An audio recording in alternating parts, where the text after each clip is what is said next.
คนมื้อนี้บ่อำสิพามาเบิ่ง7-Eleven ของอีเมเขาเด้อทุกคนเด้อก็คือก็บ่ฮู้ว่าไผเนาะทุกคนเนาะเป็นคนออกแบบอันห่านนี่ก็ทั้งนี้ตั้นไว้หมดจงคนเข้าไปปองหน่อยๆนี่มาเบิ่งก่อนไผออกแบบห่านจ้ะเจ้านี่ พาเจ้าเอา เดี๋ยวสิพาครับมาเบิ่งคลองอยู่ในหาดเด้อทุกคนค่อนข้างที่สิขี้ฝุ่นหลายน้อยๆหนึงเนาะเพราะว่าอยู่ทางบ้านบ่อำมันเป็นทางแดงเด้อทุกคนก็สิมีอีหยังก็อันแรกอันนี้โกปิ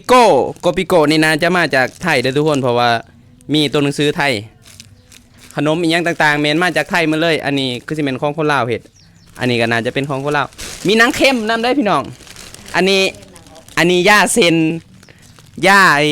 ขอกอันนี้เฮ็ดเองเนาะทุกคนอันนี้ก็มักพริกนี่น่าจะเป็นของคนลาวนี่แหละแล้วก็ลักๆเลยนี่นางเค็มที่มีประจำทุกหมู่บ้านแล้วก็ประจำทุกเฮือนเลยจัดแล้วก็น้ำมันเนาะทุกคนน้ำมันแมนที่ก่อคายเป็นอันนั้นเลย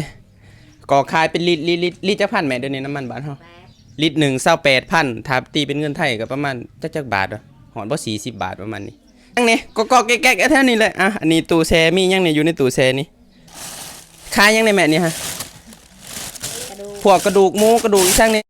โอเคเนาะทุกคนเนาะหลังจากนั้นก็แบตไหม้เบิดก็เว้าไปคนเดียวเลยบัดนี้ นี่แหละเนาะเครื่องคองเล็กๆน้อยๆนั่นนี่แหละสิมีมักพริกเกลือแป้งนัวพวกยาล้างหัวปลากระป๋องน้ำอัดลมอีหยังต่างๆนี่แหละพี่น้องเอ้ยบ่หลายปานใดดอกดีกว่าบ่มีเวียกเฮ็ดเนาะทุกคนเนาะดีกว่านอนอยู่ซื่อๆก็สิมีพวกมาม่าปลากระป๋องเป็นแนวกินหรือว่าอาหารที่สั่งเข้ามาจากประเทศไทยทั้งนั้นเลยทุกคนหลักๆก็สิเป็นพวกยาสูบอีหยังประมาณนี้แหละนี่เนาะทุกคนอันนี้ก็คือมาม่าก็นำเข้าจากไทยคือกันหั่นล่ะฝุ่นค่อนข้างสิหลายน้อยหนึงเนาะทุกคนเนาะเพราะว่าร้านมันอยู่ติดทางแดงหั่นนะก็สิประมาณนี้แหละทุกคนคร่าวๆเนาะบ๊ายบาย